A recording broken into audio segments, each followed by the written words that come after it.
Sarah leaned back in her chair, her fingers drumming a slow, deliberate rhythm on the table's polished surface. Each tap seemed to echo through the dining room like a countdown to his doom. "You look terrified, Marcus. Why will my suggestion that we be honest with each other frighten you so much?" Her voice carried a tone he had never heard before, cool, calculating, almost predatory.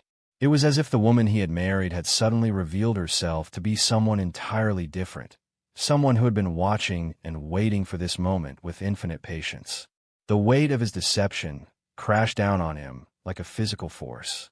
For months, he had been living a double life, sneaking around with Victoria while maintaining the facade of a devoted husband. The guilt had been eating him alive, robbing him of sleep and peace of mind. Perhaps it was time to come clean, to confess his sins and beg for forgiveness. Maybe Sarah would understand that his affair meant nothing, that it was just a moment of weakness that had spiraled out of control. Maybe they could work through it with counseling and time. The hope was fragile and desperate, but it was all he had left to cling to.